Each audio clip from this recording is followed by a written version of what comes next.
Hello, doctors, friends. A very good evening to all of you. Hope you guys doing absolutely fine. This is Vishnu Kansing. Welcome, Solid in Admission Media. Today we're going to discuss about the NEET PD 2026 latest update. Before that, wish you all a very happy Doctors Day. आज की video में मैं आपसे बात करने वाला हूँ NEET PD 2026 के एप्लीकेशन फॉर्म के बारे में. Advisory has also been release from your NBE website that exactly क्या इंफॉर्मेशन बुलेटिन्स है, क्या प्रोसीडिंग्स है, कैसे करनी है. सबसे पहले मैं आपसे बता दूं कि आपकी एप्लीकेशन फॉर्म आज की डेट से बिगिन हो चुकी है. You don't have to hurry up for the putting up your examination center and everything because it is not based on the first come and first service. आपको जो भी आपका एग्जामिनेशन सेंटर या city centre provide किया जाएगा that will be purely based upon your correspondence address, not on the behalf कि आप application form कौन से डेट पे पुट अप कर रहे हो. इसलिए आपको फास्टनअप होने की जरूरत नहीं है या हरी अप होने की जरूरत नहीं है. अगर मैं एप्लीकेशन फॉर्म के बारे में बात करूं तो आज की डेट से आपका इवनिंग में 4 बजे के बाद से आपका एप्लीकेशन फॉर्म बिगिन हो गया. Those candidates who wish to do the registration can do it. Last date is 21st of July 2026. 21st of July तक आपको इवनिंग में 11:55 मतलब 21st ऑफ जुलाई तक आप रजिस्ट्रेशन करके पेमेंट करके अपना एप्लीकेशन फॉर्म कंप्लीट कर सकते हो. And your examination city centre will be informed on the 11th of August 2026 and examination is again on the 30th of अगस्त, जैसा कि पहले भी इंफॉर्मेशन आपको दी गई थी. यहाँ पे जो सबसे इंपॉर्टेंट पॉइंट मेंशन किया गया regarding the result that will be around the 30th of September. Not to worry about that, उसके पहले ही आपका रिजल्ट आ जाना है. Most probably within 10 to 12 days आपका रिजल्ट आ जाएगा एंड आपकी उसके अकॉर्डिंग आपकी काउंसलिंग बिगिन होगी. अगर मैं आपसे रजिस्ट्रेशन फॉर्म या एप्लीकेशन फॉर्म के इंपॉर्टेंट पॉइंट्स के बारे में बात करूं तो your photograph should be recent photograph. Maximum आपका 3 मंथ ओल्ड होना चाहिए. 3 मंथ से ज्यादा पुरानी अगर फोटोग्राफ आप अपलोड कर रहे हो तो there will be maximum probable chances कि आपका फॉर्म रिजेक्ट हो जाएगा.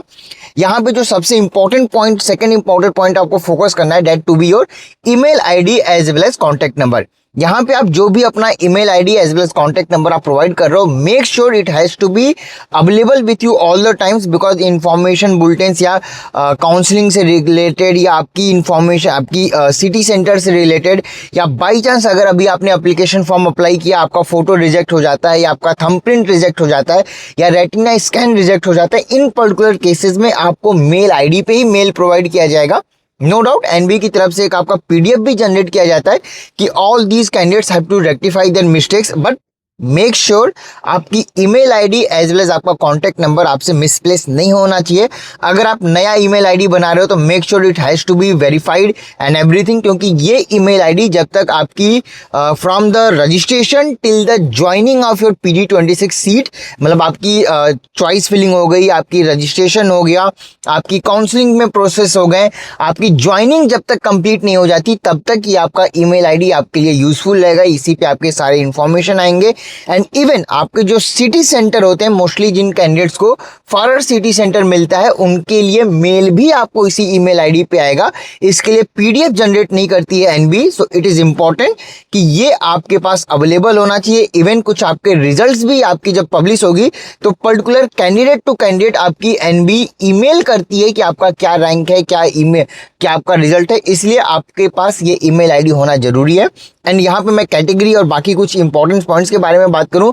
फॉर एग्जाम्पल अभी आपके पास ईडब्ल्यूएस सर्टिफिकेट है या अंडर प्रोसेस है और आपने एग्जाम के टाइम पे ईडब्ल्यूएस अप्लाई कर दिया, so not to worry, counselling के टाइम पे आप इसको चेंज कर सकते हो. इन केस अगर आपको एप्लीकेशन आपको इसका सर्टिफिकेट या जो आप अप्लाई किए हो वो नहीं बन पाता, उस पर्टिकुलर केसेस में कैटेगरी के लिए कोई प्रॉब्लम नहीं आएगा. कैटेगरी आप रेक्टिफाई कर सकते हो, कैटेगरी आप चेंज कर सकते हो, सो उसके लिए कोई प्रॉब्लम नहीं है. ईमेल आईडी, यहाँ पे डेट ऑफ बर्थ, आपका परमानेंट एड्रेस आप नहीं चेंज कर पाओगे, इसलिए इंपॉर्टेंट है कि ये बेसिक डिटेल्स आपके लिए आपकी अवेलेबल होनी चाहिए एंड टू द करेक्ट आप पुट अप करो. बाई चांस अगर यहाँ पे कुछ मिस्टेक होता है तो एडिट विंडो भी आपकी एनबी प्रोवाइड करती है. उस पर्टिकुलर एडिट विंडो में आप इन चीजों को चेंज कर सकते हो, इन चीजों को रेक्टिफाई कर सकते हो इन एप्लीकेशन फॉर्म इटसेल्फ. एंड इसके बाद जब आपका रिजल्ट आ जाएगा काउंसलिंग में एमसीसी के लिए जब आप रजिस्ट्रेशन करोगे तो यहीं से आपकी जो बेसिक इंफॉर्मेशन है ये कैरी फॉरवर्ड कर दी जाएगी आपकी application form at the time of counselling also. इसलिए मैं बोल रहा हूँ कि जो भी इंफॉर्मेशन या जो भी आप डिटेल्स पुटअप कर रहे हो एक बार क्रॉस वेरीफाई करके ही आप डालो. फोटोग्राफ आपका इंपॉर्टेंट है, 3 महीने के पुराना 3 मंथ का रिसेंट फोटोग्राफ होना चाहिए। अगर आप अभी फोटो क्लिक करके अपलोड कर रहे हो so that's a well done thing. Otherwise 3 month से ओल्ड नहीं होना चाहिए, अदरवाइज मैक्सिमम चांसेस हैं कि आपका एप्लीकेशन फॉर्म रिजेक्ट हो जाएगा। रिजेक्ट नहीं, आपको रेक्टिफाई करने का ऑप्शन दिया जाएगा, उसमें आपको फिर से अपलोड करना पड़ेगा एंड वहां पे आपकी देन जाके एप्लीकेशन फॉर्म आपकी एक्सेप्ट होगी। यहाँ पे आपको हरी अप होने की रिक्वायरमेंट नहीं है, ऑलरेडी आपका फर्स्ट कम फर्स्ट सर्विस नहीं है। It will be pure examination city centre will be purely based upon your correspondence address. Exactly आप करस्पॉन्डेंस एड्रेस क्या पुटअप कर रहे हो और इसके वेरिफिकेशन के लिए करस्पॉन्डेंस एड्रेस के लिए आपका जो भी लिस्ट ऑफ डॉक्यूमेंट्स है ऑलरेडी जो आपके एडवाइजरी आई है, अगर आप एनेक्सर 1 में चेक करोगे पेज नंबर 6 पे ये आपका अवेलेबल है, पूरी लिस्ट ऑफ डॉक्यूमेंट है। उसमें से कुछ बेसिक डॉक्यूमेंट्स हैं, ड्राइविंग लाइसेंस हो गया, आपका आधार कार्ड हो गया, पैन कार्ड हो गया, पासपोर्ट हो गया, इनमें से कोई एक डॉक्यूमेंट आप as a address proof upload कर सकते हो। एंड मेडिकल प्रोफेशन के लिए आपका परमानेंट सर्टिफिकेट या आपका इंटर्नशिप कंप्लीशन सर्टिफिकेट या आपकी जो डिग्री दी गई है, प्रोविजनल डिग्री दी गई है, या अगर आप किसी हॉस्पिटल में वर्किंग हो वहाँ का आपको अप्रूवल लेटर आया होगा, या तो आपके पास ऑफर लेटर होगा, अदरवाइज आपकी वहाँ की आईडी कार्ड होगी, इन डॉक्यूमेंट्स को भी आप एज ए वहाँ पे यूज कर सकते हो, उसमें भी कोई इशू नहीं है एंड ये आपको ऑलरेडी मेंशन भी है। इसके अलावा भी अगर आपकी कोई भी क्वेश्चन है, कोई भी क्वेरी है तो आप नीचे दिए व्हाट्सअप नंबर पर मुझे कनेक्ट कर सकते हो। ऑल्सो हमारा Telegram channel, WhatsApp channel join करके रखिए। Registration is a very basic process. यहाँ पे सिर्फ आपके कुछ बेसिक डिटेल्स, आपके ग्रेजुएशन के डिटेल्स, आपके क्या परसेंटेज थे, आपकी इंटर्नशिप कंप्लीट हो गई है, अगर कंप्लीट हो गई है तो क्या डेट पे कंप्लीट हुई है, अदरवाइज आपका ऑनगोइंग है तो कौन से डेट पे कंप्लीट होने वाली है, बेसिक डिटेल्स आपको वहाँ पे पुटअप करने हैं and your registration will be completed.